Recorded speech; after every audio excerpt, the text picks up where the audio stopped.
Nintendo has a number of games in the coming months which are relatively significant properties, but where there are question marks over the likely sales figures. In this video, I'm going to try to create a reasonable prediction for the sales of 4 specific games, therefore: Yoshi and the Mysterious Book, Star Fox, Splatoon Raiders, and Fire Emblem Fortune's Weave. Firstly, let's understand what we will be able to know and what Nintendo will hold back. Nintendo only announced sales figures for titles which have crossed 1 million units in a fiscal year. Therefore, we would expect to see at the very latest in the May 2027 financial presentation details of these games' sales figures, assuming they exceeded 1 million, and I do think that they are all overwhelmingly likely to do so. Long-term sales are rather trickier to figure out though, as most games don't sustain sales of over 1 million per year, and while Nintendo occasionally do give insights into the long-term performance of older games, we can't bet on ever knowing for sure what these numbers will be.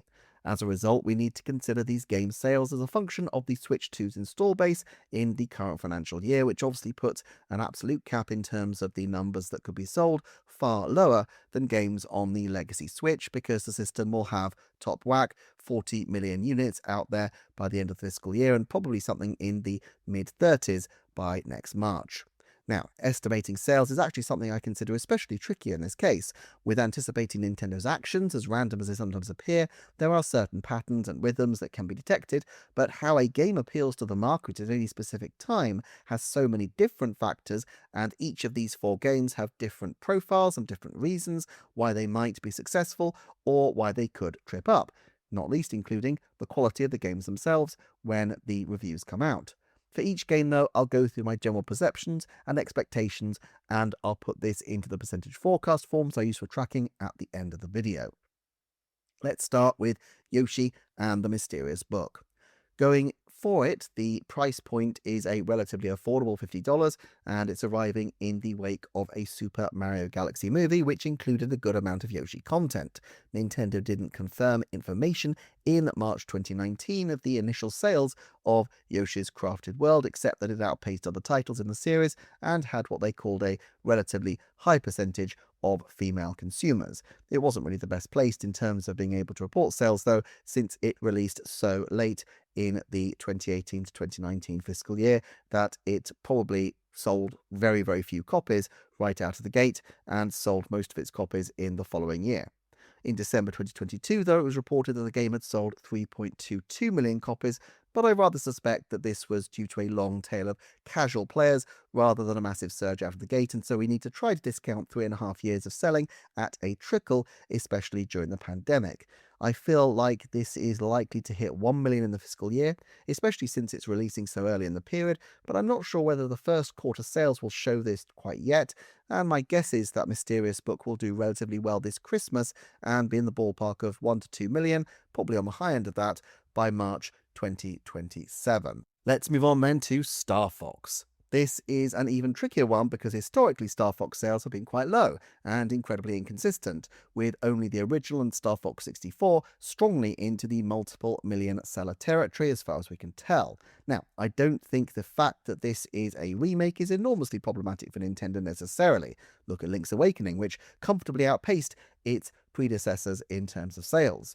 There is a difficulty that unlike that title, Star Fox 64 is available on the current system through Nintendo Switch Online, and a further problem that it had a much more recent re-release, 2 in fact if you count Star Fox Zero and Star Fox 3D, but these had tiny install bases compared to the Switch 2 at the moment, at the time they launched, and in any event, they are 2 generations ago now. Star Fox also had the perfect launch vehicle in that it's arriving in the wake of a successful blockbuster movie where Fox McCloud was a feature protagonist. This means that while the initial sales are likely to be driven by the dedicated fans of the series who have endured an extremely long fallow period for the property, Nintendo will be hoping that Star Fox can also make slow but steady gains over this and subsequent holiday seasons, as a repeat exposure to the movie through streaming, repeats and so on will draw further attention to the series and hopefully, they will believe, drive purchases at a trickle.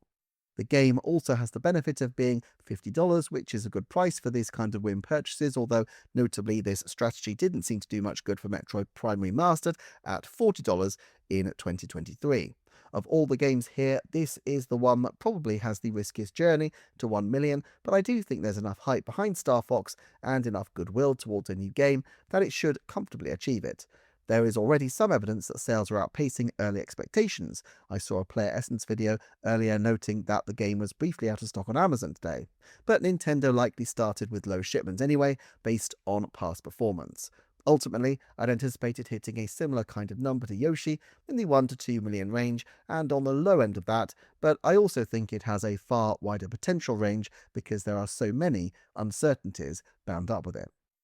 Splatoon Raiders then. Now, this is kind of an interesting one because we really have no precedent at all, being that this is the first ever spin-off of the Splatoon series. The mainline games do very well. Splatoon 3 passed 10 million within its first 7 months, but that was on a very different install base and it was a mainline game, albeit one that followed up on Splatoon 2, which was already on the same system. Splatoon players are younger in general than others, which makes them potentially less likely to own a Switch 2 given its price, but for any who do, or whose families do, the game itself is yet another, more affordable title at $50. Also, while spin-offs traditionally underperform their progenitors by a fair degree, it has to be said that Raiders seems like it scratched quite a bit of the itch for a new Splatoon, in that it has some fairly similar gameplay mechanics, and despite being single-player focused, it also does have a multiplayer mode. My guess, therefore, is that in circumstances equivalent to Splatoon 3, it would probably rack up about 30 to 40% of that game's sales, but of course,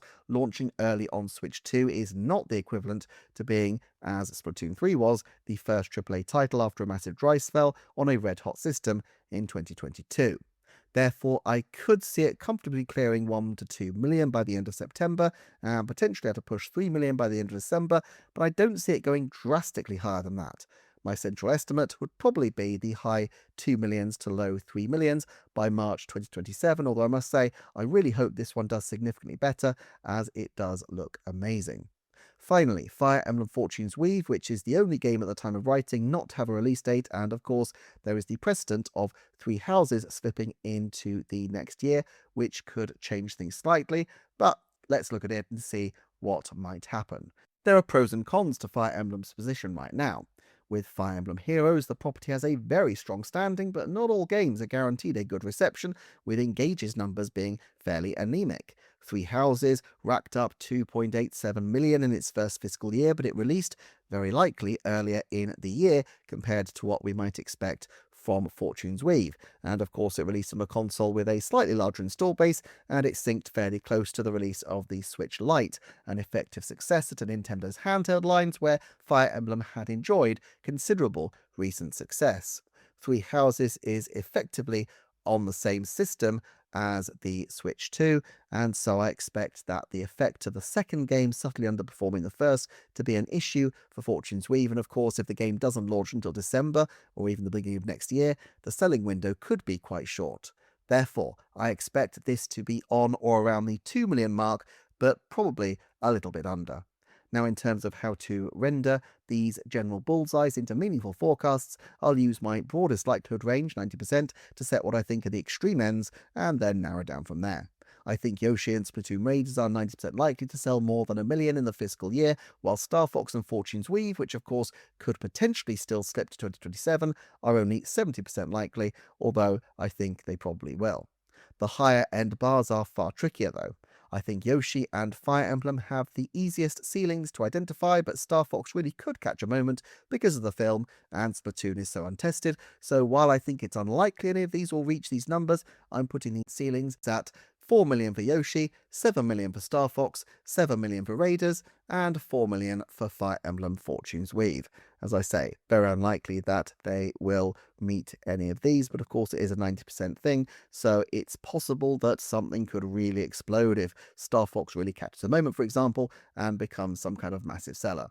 I'll use the 30% bands for my more precise estimates, which are 1 to 2.2 million for Yoshi, 1 to 1.8 for Star Fox, 2.5 to 3.5 for Raiders, and 1.5 to 2.2 for Fortune's Weave. I've kept the bandings quite broad, which in a way feels overcautious for 30%. These may better turn out to reflect a 50% or 70% spread, but I'm always cautious with these kinds of things now that there are so many X factors, and so I'll stick with the more cautious takes for now, and perhaps it may turn out that I'm actually being overcautious, so we'll just have to see how the numbers fall. It's a bit of an experiment for me because although I've looked at sales figures very occasionally before, it's not something that I have usually put predictions on, so we'll see how it goes, and feel free to put your own calls below for bragging rights if and when the data is released and you are vindicated. For the time being, thanks so much for watching. Please do consider checking out the Patreon for early, ad-free and exclusive content,